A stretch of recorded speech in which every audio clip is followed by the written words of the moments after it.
President-elect Trump held a press conference today at Mar-a-Lago and spoke for more than an hour, leaving reporters no time to ask him a second question. During the Senate swearing-in ceremony on Friday, the husband of Republican Senator Deb Fischer appeared to refuse to shake hands with Vice President Kamala Harris. Can't say I'm surprised. Look at that guy. Looks like the bad guy in every Oscar-winning movie about the South.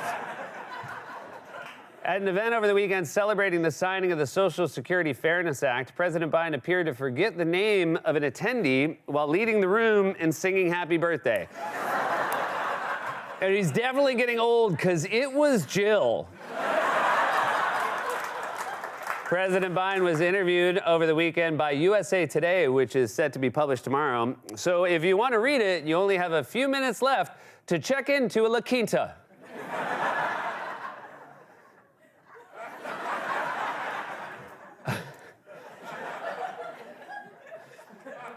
A federal judge held Rudy Giuliani in contempt of court yesterday for failing to provide financial documents to poll workers he defamed after the 2020 election.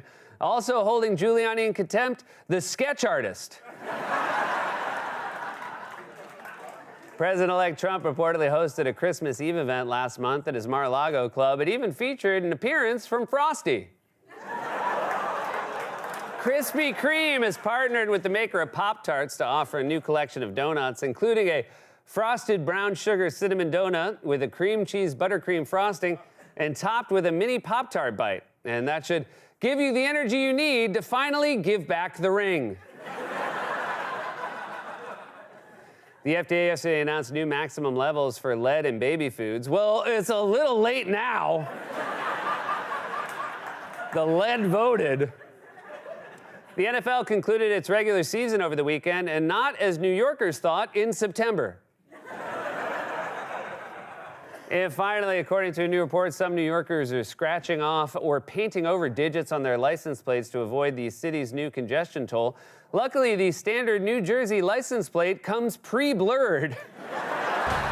During his hour-plus-long press conference yesterday at Mar-a-Lago, President-elect Trump talked about annexing Greenland, renaming the Gulf of Mexico the Gulf of America, taking back the Panama Canal, and making Canada the, quote, 51st state.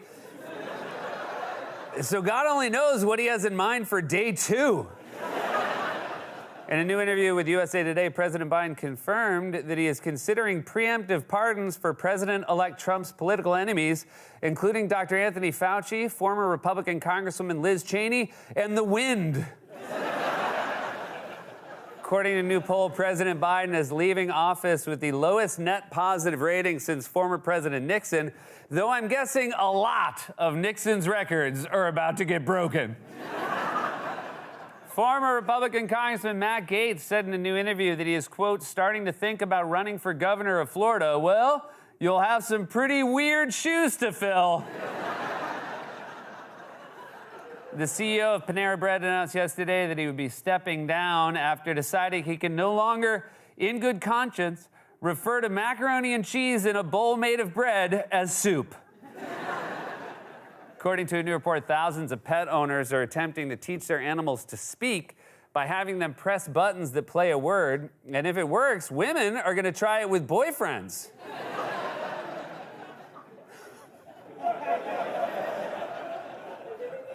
This guy. Take your hood off. You're on TV. More than 24 people in England were trapped in a pub over the weekend due to a snowstorm. Witnesses said the village received nearly half an inch of snow. Oh, yeah, I'm keen to come home, love, but we're trapped. A play is set to open in Los Angeles this week with only one audience member per performance. Been there, said improvisers. I feel like that joke resonates with our writing staff, maybe more than the American public at large. Ben Affleck and Jennifer Lopez have reportedly settled their divorce, but as they were signing it, the pen rolled onto the floor. They both knelt down to pick it up, and their hands touched, and now they're back together. They're back together. Their hands touched, they're back together. And finally, And finally, a JetBlue flight at Boston's Logan Airport was delayed on Monday after a passenger allegedly opened the emergency exit for unknown reasons. Really? At Logan Airport? I think the only unknown is whether the reason was whiskey or bourbon. In a new interview, President-elect Trump's incoming White House chief of staff, Susie Wiles, said that she and her team will not tolerate drama. Good luck when your boss is President Gossip Girl. Even Andy Cohen thinks he's messy. In a new interview, a former Republican Congressman, Matt Gaetz, said that he has spoken with President-elect Trump about possibly running for governor of Florida. And Trump shared some advice, specifically, set your Venmo to private. President Biden announced yesterday that his granddaughter, Naomi, has given birth to a baby boy, and he couldn't have announced it at a more inappropriate time. My son lives out here in his way. They got a notification yesterday their home is probably burning down. Today, it appears that baby's still standing, we're not sure. But the good news is, I'm a great-grandfather as of today. Maybe give people a minute to grieve before chiming in with, but hey, something cool happened to me. You're clearly a great grandpa because you say whatever you want at any time with no filter whatsoever. That's right, President Biden said his granddaughter gave birth to, quote, a 10-pound, 4-ounce baby girl before correcting himself to say baby boy, and already Republicans are accusing him of performing gender reassignment on minors. All 5 members of the so-called President's Club gathered today in Washington, D.C. for President Jimmy Carter's state funeral, and it just goes to show you that as a country, we really don't have a type.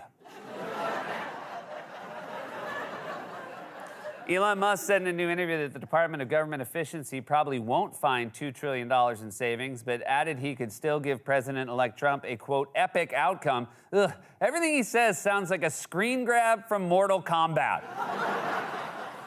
According to a new report, New York is the second best city in the country for an active lifestyle, which is a really roundabout way of saying the trains are broken. Enjoy your active lifestyle. The house in Albuquerque, New Mexico, that was used as Walter White's home in the TV series Breaking Bad is on sale for nearly $4 million. For that house? Is all the meth still there? According to new analysis from a data company, the U.S. ranks 68th in the world in average penis measurement. But you can't do that study in January. Give us a fight. Come back in July. Finally, a New Jersey man was arrested recently for misusing the 911 system after he allegedly called emergency dispatchers 17 times to ask for a ride to a Wawa. But that's kind of on the cops for taking him the first 16 times. That was a monologue, everybody. Here we are.